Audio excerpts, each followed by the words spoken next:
Kita telah sampai di kepada bahagian yang mana penulis membicarakan tentang bagaimana kita mengeluarkan zakat.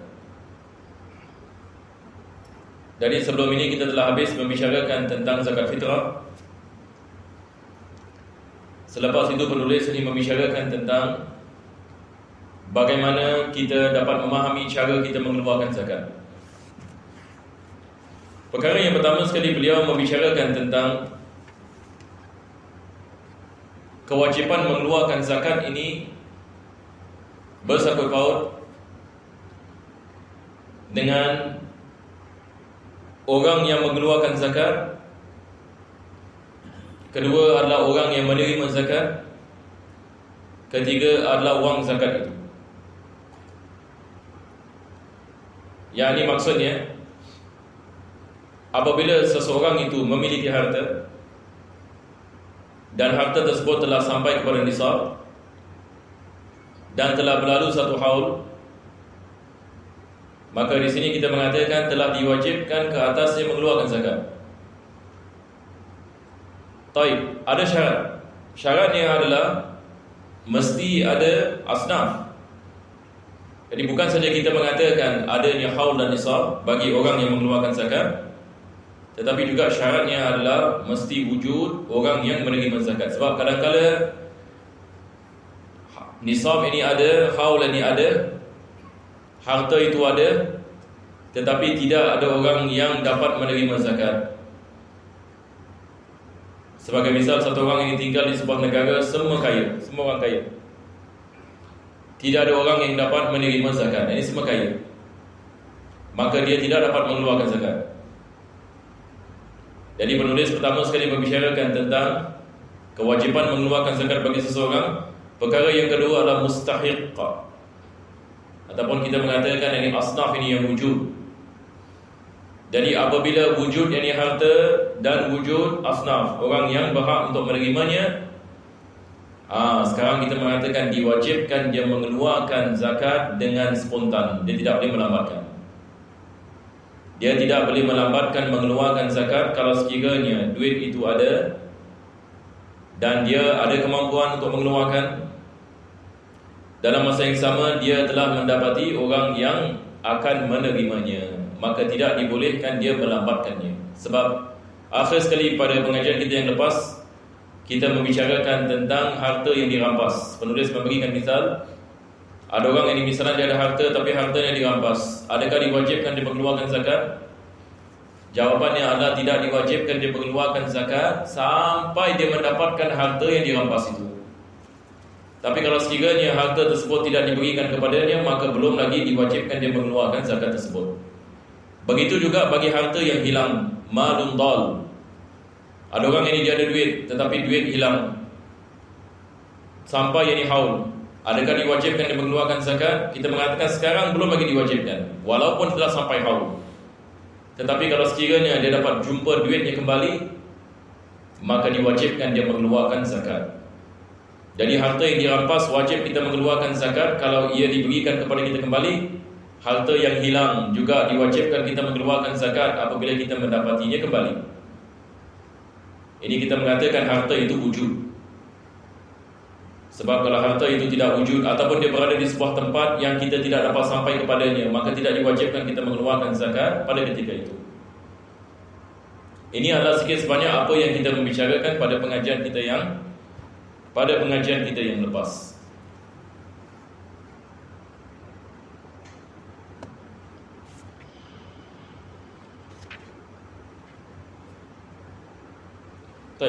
Boleh yang kita mau dah okey. Okey. Anda punya kitab yang lama ya.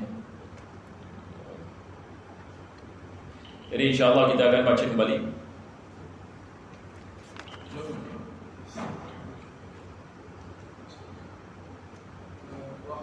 مستهديها أي الزكاة وببعضهم فهو متوكل بالنسبة لحصته حتى لو تلفت ضمنها ومع فراغ من مهم ديني أو دنيوي كأكل محبب Nah, di sini kita di bahagian ini penulis ini beliau membicarakan yang berkenaan dengan apa. Sekarang satu orang ini misalnya dia ada harta dan telah sampai haul ini dan telah sampai kepada nisab dan haul. Tetapi dia tidak mengeluarkannya. Dia sengaja melambatkannya tanpa sebab. Selepas itu duit itu hilang. Maka sekarang kita mengatakan dia berdosa ke tidak berdosa? Dia berdosa. Sebab dia melambatkan mengeluarkan zakat. Dia melambatkan mengeluarkan zakat sehingga hartanya hilang sebagai misal. Maka diwajibkan dia menggantinya. Diwajibkan yang di atasnya untuk dia menggantikannya. Nah, ini kita telah membicarakan pada pengajian kita yang lepas. Nah, teruskan. Asal anda baca yang bahasa Melayu supaya orang yang itu dapat ikut. Tamakun terjadi dengan telah datangnya masa pembayaran hutangnya, baik berupa emas, perak maupun harta perniagaan. Nah, ini adalah berkenaan dengan hutang. Satu orang ini misalan dia diwajibkan dia mengeluarkan zakat, tetapi wang itu tidak ada di sisinya, sebab dia memberikan orang lain duit itu sebagai hutang.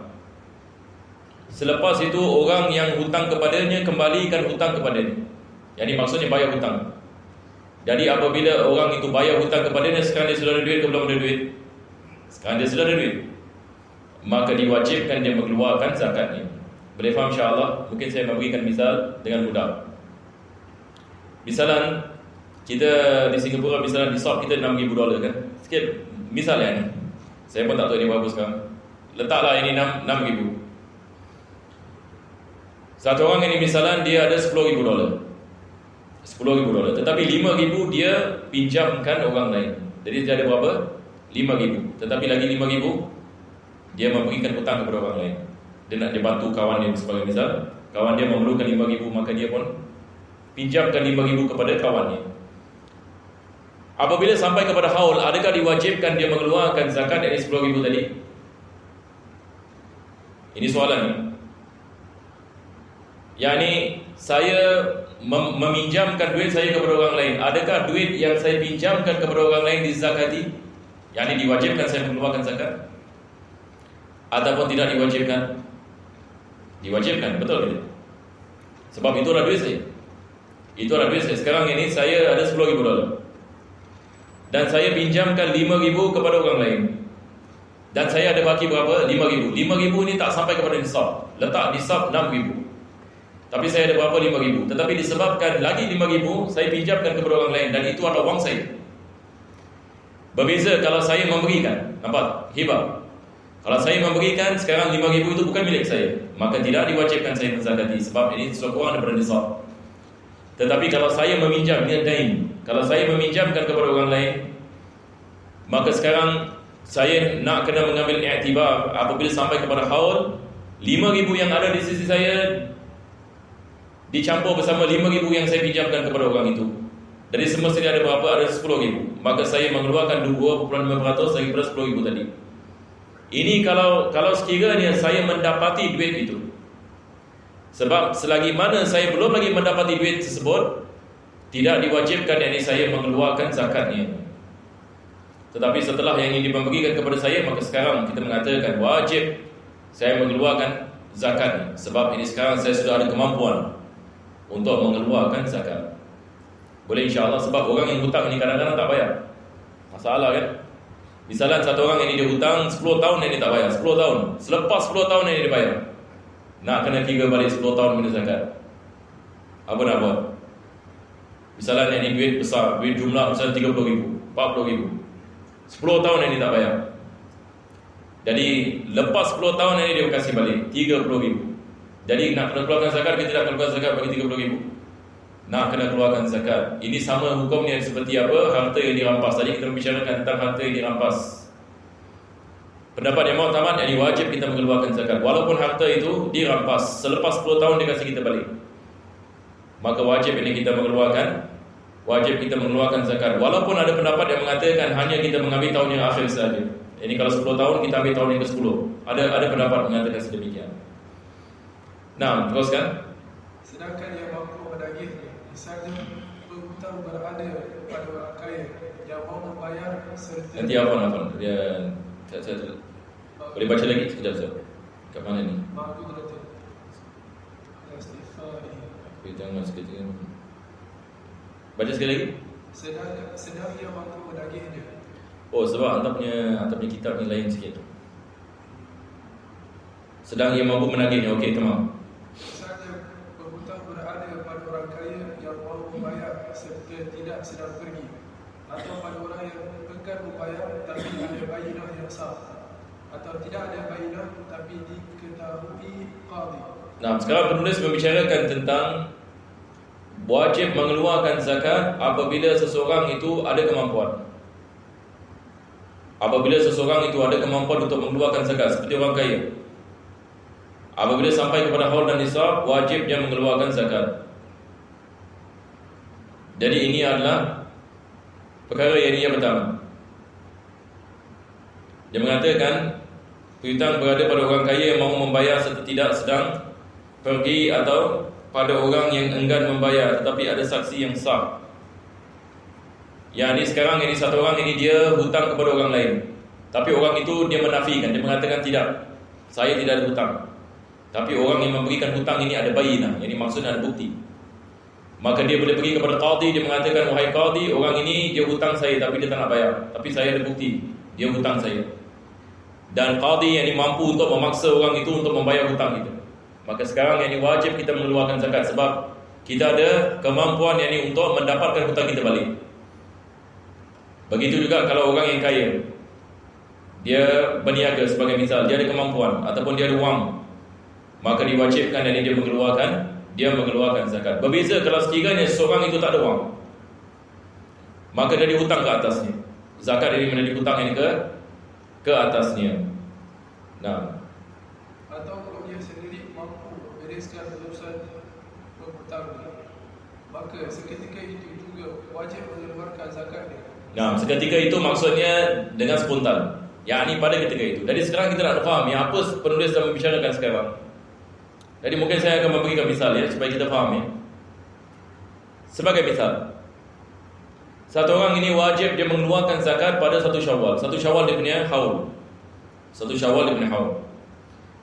Jadi penulis ini sekarang ini dia mengatakan, kalau dia sudah ada wangnya dan juga dia boleh mendapati orang yang menerima zakatnya, dan dia dalam keadaan kaya, dia boleh mengeluarkannya, dia ada duit di sisinya, maka diwajibkan dia mengeluarkan zakat dengan spontan dan tidak dibolehkan dia melambatkannya. Kenapa? Sebab sekarang ini hak zakat ini sudah bukan menjadi hak dia. Misalnya kalau dia ada $10,000, 2.5% daripada 10,000 adalah 250 kan? Apabila sampai ini kepada haul 250 ini bukan menjadi miliknya. Jadi miliknya berapa sekarang? Miliknya hanya $9,750. Bagaimana dengan $250? $250 ini adalah milik ini orang miskin. Maka kalau dia melambatkannya, kalau dia melambatkan membayar zakat, maksudnya dia melambatkan memberikan hak orang miskin kepada mereka, dan ini berdosa. Berbeza kalau dia tidak ada kemampuan untuk mengeluarkan zakat, sebab dia tidak ada duit, sebab dia hutang orang misalnya. Ini adalah perkara yang berbeza. Tapi di sini penulis ini mengatakan kalau dia ada kemampuan, dan dia mampu untuk pergi kepada mahkamah untuk menuntut ini hutang ni, dan qadi boleh mendapatkan wang tersebut ini kepada dia dan sebagainya, maka diwajibkan dia bayar zakat dengan spontan. Nah, teruskan. Maka seketika itu juga wajib mengeluarkan zakat dan sekalipun dia sendiri belum menerima bayaran hutangnya. Nah, kalau dia hutang ini kepada orang lain tapi orang itu belum bayarnya, tapi sekarang ini dia ada kemampuan untuk mengeluarkan zakat, maka diwajibkan yang ini dia mengeluarkan zakatnya, sebab ini dia ada kemampuan. Nah, kerana dia berkuasa untuk mengambil. Adapun jika tidak bisa menagihnya lantaran berhutang melarang, mengundur pembayaran, tidak ada atau enggan membayar padahal tidak ada bayaran, maka dihukumi sebagai barang yang dighasab ia tidak wajib mengeluarkan zakatnya kecuali setelah diterimanya hutang tersebut. Nah, sekarang ini penulis ini dia membezakan orang yang mampu dengan orang yang tidak mampu. Kalau sekiranya seseorang itu ada kemampuan, wajib dia mengeluarkan zakat. Tapi kalau sekiranya seseorang itu tidak ada kemampuan, maksudnya dia tidak ada duit di sisinya, ataupun orang yang berhutang kepadanya tidak membayar hutang dan dia tidak ada duit di sisinya, ataupun orang yang hutang mengingkari, mengatakan saya tidak hutang dan tidak ada bayinah, dia tidak ada bukti. Seperti zaman sekarang sebagai misal, ada orang ini dia hutang, selepas itu dia menafikan. Dia dah pinjam orang duit misalnya $10,000. Selepas itu bila orang ini minta, apa dia mengatakan? Mengatakan tak ada, mana ada hutang. Dan yang miskin ini pula tidak ada bukti. Jadi dia kalau pergi mahkamah pun mahkamah tak boleh buat apa-apa. Mahkamah mengatakan mana bukti awak, tak ada. Saksi tak ada. Dan orang yang hutang ini pula menafikan, mengatakan saya tak ada hutang. Dan dia boleh menang kes. Maka dalam keadaan seperti ini tidak diwajibkan dia mengeluarkan zakat pada ketika ini. Kenapa? Sebab dia tidak ada kemampuan. Sehingga dia mendapat duit itu kembali. Jadi penulis membicarakan beberapa misal. Daripadanya seorang jatuh miskin, tidak ada kemampuan.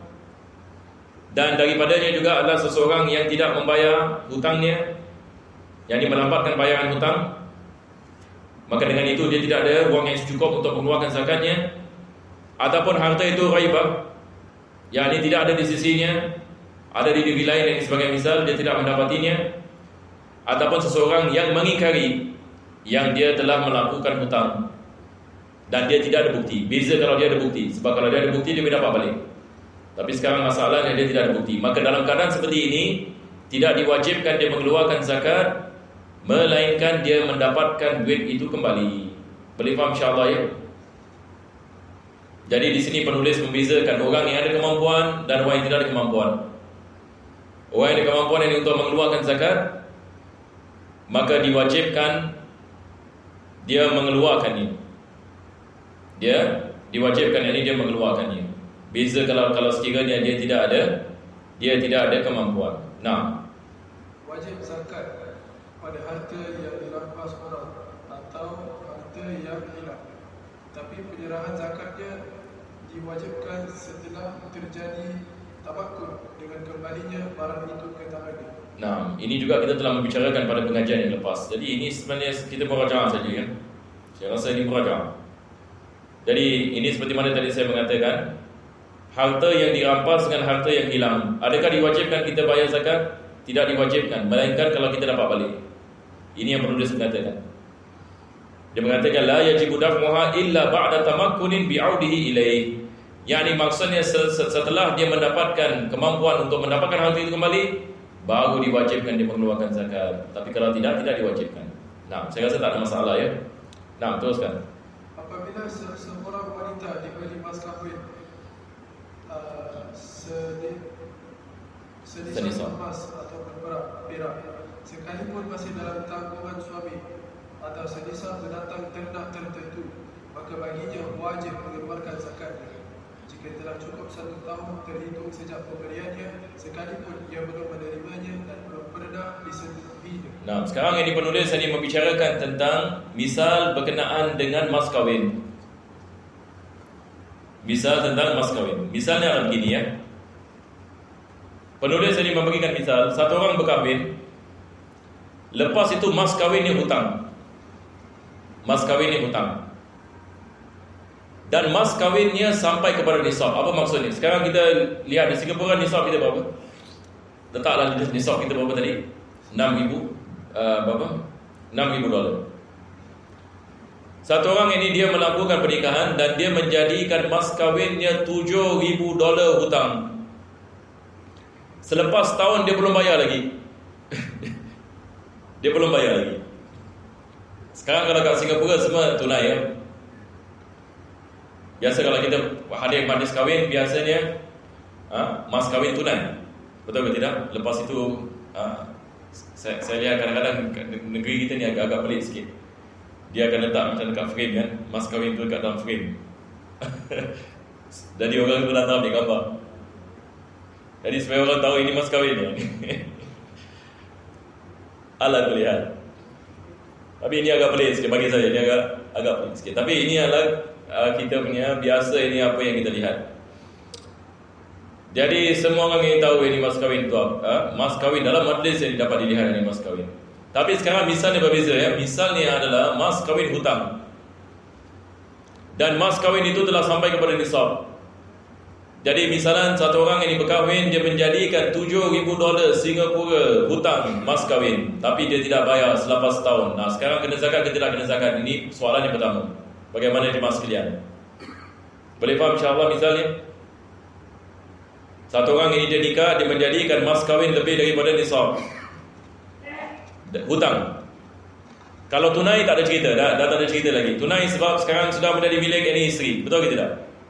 Itu isteri punya tanggungjawab ini. Sama ada dia nak belanja ke apa ke. Tapi sekarang ini masalahnya dia belum lagi bayar. Jadi apabila dia belum lagi bayar dan selepas ini setahun wang ini sampai kepada nisab, betul ke tidak? Dan selepas ini setahun berlalu haul. Sekarang kita mengatakan diwajibkan dia mengeluarkan zakat bagi mas kahwin tadi. Jadi sekarang kalau mas kahwin yang $7,000, kita boleh calculate 2.5% daripada $7,000. Jadi sekarang yang penulis ini memberikan misal, satu orang yang berkahwin dan dia menjadikan mas kahwin yang lebih daripada nisab dan berlalu ini satu haul. Maka diwajib dia membayarkan zakat bagi mas kahwin tadi. Boleh kita faham insya-Allah? Mungkin antum baca lagi sekali. Apabila seseorang wanita diberi mas kahwin, baca daripada awal tadi. Wajib zakat. Wajib zakat pada harta yang dirampas orang ataupun harta yang hilang. Ini yang tadi ya, ini adalah misal berkenaan dengan harta rampasan. Nah. Tapi penyerahan zakatnya diwajibkan hanya setelah terjadi tamakun dengan kembalinya barang itu ke tangan. Ini tidak ada masalah. Tamakun maksudnya ada kemampuan, ada kemampuan untuk mendapatinya. Nah. Apabila seseorang wanita diberi mas kahwin senisab emas ataupun perak. Ini yang dimaksudkan senisab emas dan perak. Maksudnya mas kahwinnya sampai kepada nisab. Sama ada dalam bentuk emas ataupun perak. Macam wang kita misalan, wang kita adalah ikut kepada apa? Emas, betul ke tidak? Wang kertas kita ikut kepada emas. Ayo. Sekalipun masih dalam tanggungan suami atau senisab binatang ternak tertentu. Nah, dari penulis ini mengatakan walaupun wanita dia sudah berkahwin, tetapi disebabkan suaminya belum lagi membayar ini mas kahwin, ataupun dia menjadikan mas kahwin binatang ternakan. Ini macam orang Badui misalnya, dia tidak ada wang, dia nak kahwin. Dia menjadikan 40 ekor kambing ini sebagai mas kahwin. Yang ini dia berkahwin dengan menjadikan 40 ekor kambing ini ada zakat ke tidak zakat? Apabila berlalu satu haul, wajib ini keluar ini satu ekor kambing. Tapi dia tidak bayar. Berlalu ini satu haul, kita mengatakan wajib awak nak kena bayar satu ekor kambing sebagai zakat. Mengatakan zakat bagi apa? Zakat bagi mas kahwin. Jadi mas kahwin pun boleh ini terkena zakat. Teruskan. Maka baginya wajib mengeluarkan zakatnya jika telah cukup 1 tahun terhitung sejak pemberian. Sejak pemberiannya, yakni sejak akad nikah itu. Apabila dia menerima yang ini nikah, jadi kita kira daripada masa penerimaan ini nikah. Masa yang ini ijab dan qabul. Apabila dia mengatakan qabiltu tazwijaha bil mahril madhkur, ini kita mengatakan sudah mula daripada haul. Nah, sekalipun ia belum menerimanya dan belum pernah disetubuhinya. Nah, sekalipun dia belum lagi pernah melakukan persetubuhan dan dia belum lagi memberikan ini mas kahwin. Dia belum lagi memberikan mas kahwin itu kepada isterinya. Nah, tapi jika emas ataupun perak mas kahwin itu dalam tanggungan yang tidak tunai, maka disyaratkan kemungkinan boleh bisa menerimanya dengan adanya satu suami itu kaya dan ada di tempat. Nah, maksudnya di sini adalah dia ada kemampuan untuk mengeluarkan zakat, tapi dia tidak mengeluarkan zakat. Maka dalam keadaan seperti ini wajib dia mengeluarkan zakat mas kahwin tadi. Sebab dia ada kemampuan ke tidak ada kemampuan? Dia ada kemampuan. Berbeza kalau dia tidak ada kemampuan, seperti mana kita mengatakan sebelum ini. Nah, peringatan yang lebih jelas, sesungguhnya zakat adalah berkaitan dengan harta yang dizakati sebagai kaitan syirkah. Okey, ini kita nak perlu syarah ya. Jadi sekarang ini penulis ini mengatakan mengikut kepada pendapat yang azhar. Pendapat yang azhar adalah pendapat Imam Syafi'i yang dipilih oleh ulama dalam mazhab. Zakat ini milik fakir dan miskin, milik syarikah. Milik syarikah. Okey, sekarang saya nak kena terangkan apa ini syarikah.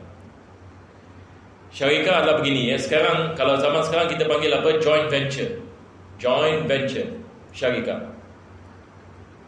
Misalnya ada dua orang melakukan perniagaan. Jadi dua orang ini mengatakan why not kita combine duit dengan duit, kita combine, kita invest.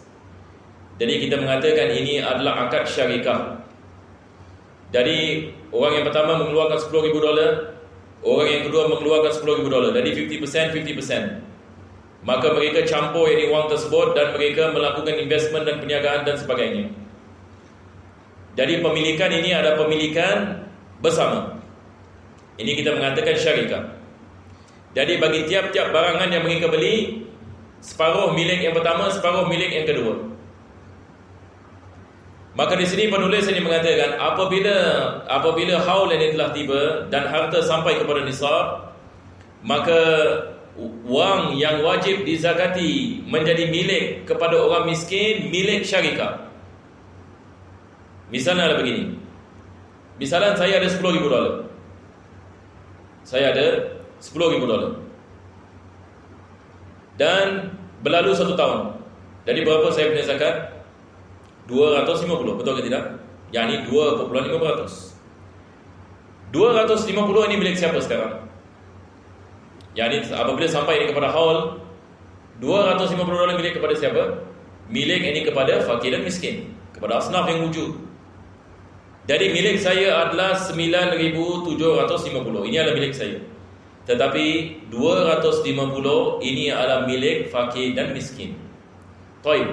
Apakah jenis milik ini? Ini soalan. Di sini penulis mengatakan mengikut pendapat yang azhar, ini adalah milik syarikah. Yang ini seolah-olah fakir yang miskin ini memiliki 2,5% yang ada pada kita. Boleh kita faham insya-Allah? Maka saya sekarang tidak boleh mengatakan $10,000 ini adalah duit saya. Ini penipuan. Sebab adakah $10,000 sekarang ada milik saya? Tidak. Milik saya hanya 9,750. Sebab sebahagian daripada duit yang ada pada saya sekarang telah keluar daripada milik saya. Dan dia adalah milik ini fakir dan miskin atas dasar syarikah. Yang ini mereka berkongsi dengan kita memiliki harta ini. Yang ini mereka ada 2.5% apa yang kita ada. Sebab sekarang itu yang dimiliki oleh mereka. Jadi di sini penulis ini mengatakan ini adalah pendapat yang dipilih dalam mazhab. Dia adalah milik syarikah. Nah, teruskan. Sedangkan menurut kaum Ghaniyah yang dipilih oleh Al-Imam Ramli, Rimi. Al-Raimi, bahawa zakat adalah berkaitan dengan tanggungan penzakat, bukan dengan harta yang dizakati. Nah, teruskan. Maka menurut pendapat pertama, mustahik zakat adalah sebagai sekutu dalam jumlah wajib ya zakat yang dia berhak menerima. Nah, kita ada perbezaan yang berkenaan ini dengan adakah yang fakir dan miskin memiliki nisbah 2.5% ataupun yang dibalik ini kepada wang itu. Kalau kita mengatakan 250. Pendapat yang dipilih adalah seperti mana penulis mengatakan dia adalah milik syarikah. Yang ini milik syarikah, yang ini maksudnya dia balik kepada nisbah.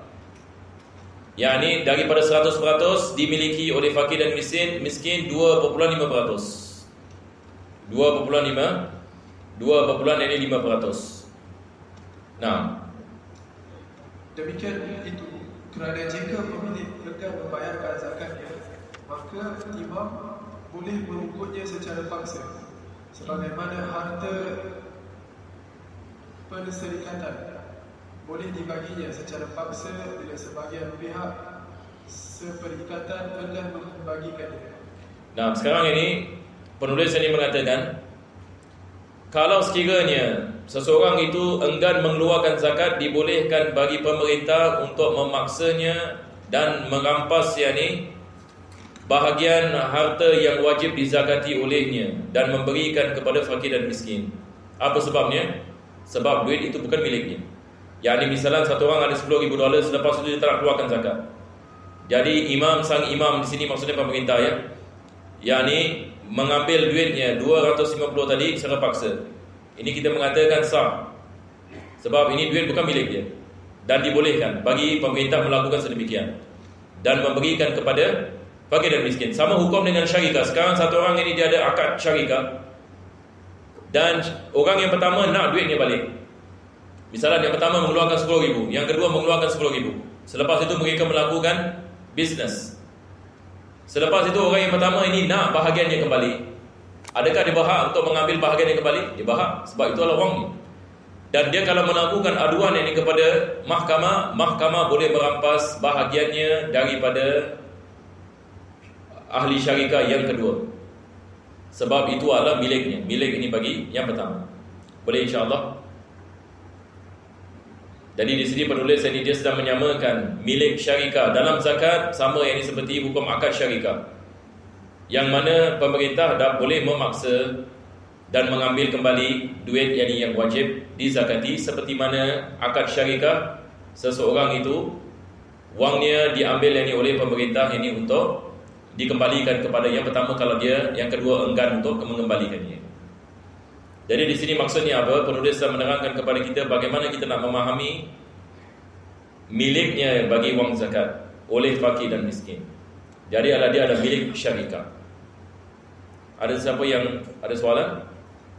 First, previous page, I'm not sure apabila masalah sakit orang apabila seorang wanita diberi mas kahwin sedisah emas perak, and this paragraph following it, what's the difference?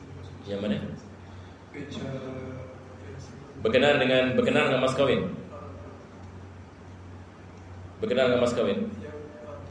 Tak, mas kahwin ini penulis mengatakan wajib membayar zakat bagi mas kahwin kalau sekiranya dia sampai kepada nisab dan haul. Kalau sekiranya dia belum lagi bayar, yakni hutang ini ke atasnya dia ada kemampuan, wajib dia mengeluarkan zakat. Misal yang kedua dia membicarakan tentang wang zakat ini, kedudukannya adalah seperti wang syarikah bagi fakir dan miskin. Yang ini maksudnya kalau seseorang itu ada $10,000 kan, dan ada haul dan nisab, maka diwajibkan dia mengeluarkan 250. 250 ini maksudnya dimiliki oleh fakir dan miskin. Pemilikan ini atas dasar syarikah. Hukumnya sama. Jadi bila kita mengatakan di atas dasar syarikah, maksudnya mereka berhak untuk mengambil duit tersebut daripada orang yang kaya tadi. Dan pemerintah dah boleh merampas ini duit daripadanya, boleh mengambil dengan paksa. Sebab itu bukan miliknya. Itu adalah milik orang lain. Jadi misal yang pertama hanya membicarakan kewajipan mengeluarkan zakat bagi mas kahwin kalau sekiranya berlalu haul dan dia tidak membayarnya. Misal yang kedua membicarakan tentang jenis yakni wang zakat bagi fakir dan miskin adalah jenis wang syarikah. Boleh anda lihat dia punya perbezaannya. Ya.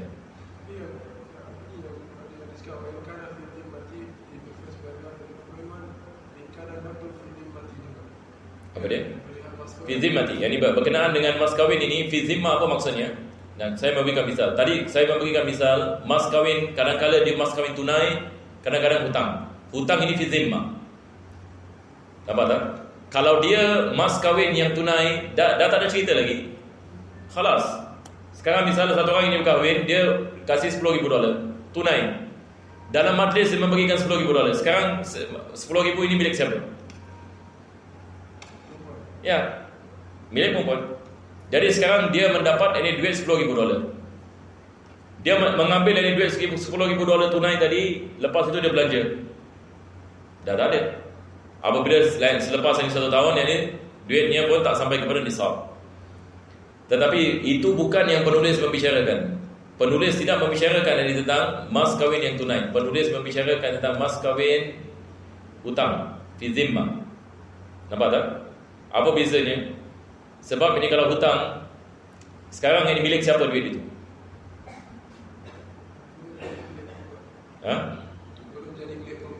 Ya. Nampak tak? Bezanya. Jadi dia sekarang yang ni memegang yang ni duit tersebut. Dia belum lagi bayar. Dan dia ada kemampuan untuk membayar zakatnya. Dan dia belum lagi yang ni membayar hutang, dan hutang itu sampai kepada nisab dan berlalu haul. Di sini penulis mengatakan wajib dia mengeluarkan zakat bagi mas kahwin tadi. Boleh insya-Allah? Nah, jadi dia sedang membicarakan mas kahwin yang hutang, bukan mas kahwin yang tunai. Ini dimasukkan dengan fi dhimmah. Boleh insya-Allah? Nah, teruskan. Ulama tidak membeza-bezakan dalam masalah syirkah antara harta dan hutang. Maka bagi penghutang tidak boleh mendakwa memiliki seluruh hutangnya, tetapi mendakwa bahawa sesungguhnya dia berhak mengambilnya. Nanti sekejap ya. Saya terlepas ini muka surat. Nah, kita telah sampai ke bahagian ini. Penulis mengatakan sebagaimana harta persyarikatan boleh dibaginya secara paksa bila sebahagian pihak bersyarikat enggan membaginya. Ini tidak ada masalah, kita faham ya. Ulama tidak membeza-bezakan dalam masalah syarikat antara harta dan hutang. Antara harta dan hutang. Apa bezanya? Yang ini harta, seseorang itu ada harta yang ini di sisinya ataupun yang ini di hutang.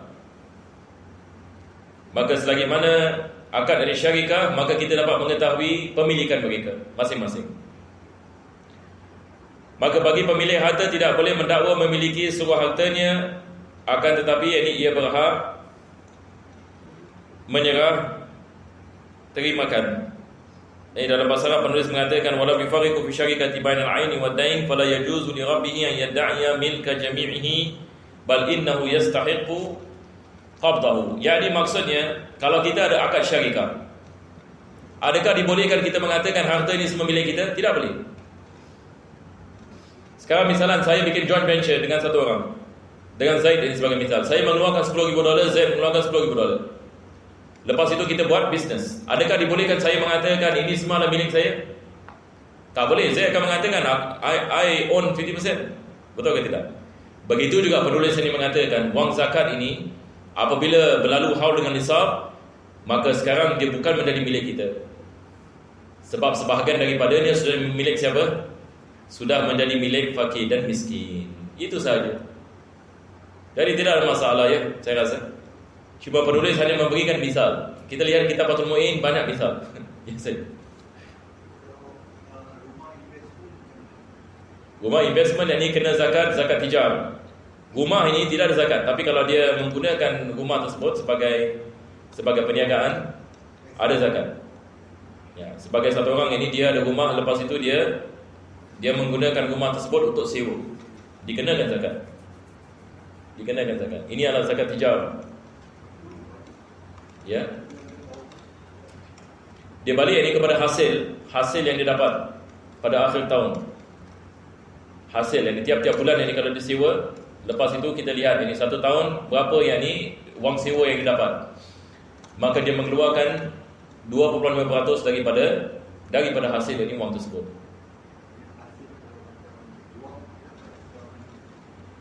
Bagaimana? Bukan jual rumah bukan. Yang ini satu orang kalau dia jual rumah dia tidak ada zakat. Yang ini maksudnya berbeza kalau sekiranya dia menyewakan rumah tersebut. Apa? Tapi kalau dia zakat jual rumah yang ini tidak ada zakat. Haulnya bermula setelah dia jual rumah. Sebab dia jual rumah dia dapat duit. Jadi sekarang duitnya sampai kepada nisab. Jadi dia kena 3 setahun. Baik, kita berhenti di sini insya-Allah ya. Sebab misal yang seterusnya ini adalah misal tentang khulu'. Ini kita tangguhkan ini pada minggu yang akan datang. Jadi benda-benda seperti ini masya-Allah memerlukan kesabaran ya. Kita nak kena banyak kesabaran ini belajar. Yang ini untuk lihat misal-misal yang disebut tadi oleh penulis. Kebiasaannya orang tak sanggup sangat nak belajar benda seperti ini. Betul tak? Sebab dia bukan benda yang senang. Tetapi untuk kita memahami, kita tidak ada pilihan lain. Kita belajar misal-misal seperti ini, dia akan menambahkan kefahaman kita dalam bab ini, insyaAllah. Kalau tidak ada soalan, insyaAllah kita menutupi majlis ini dengan kita membaca surah Al-Fatihah. Wa ila hadratin Nabi sallallahu alaihi wasallam.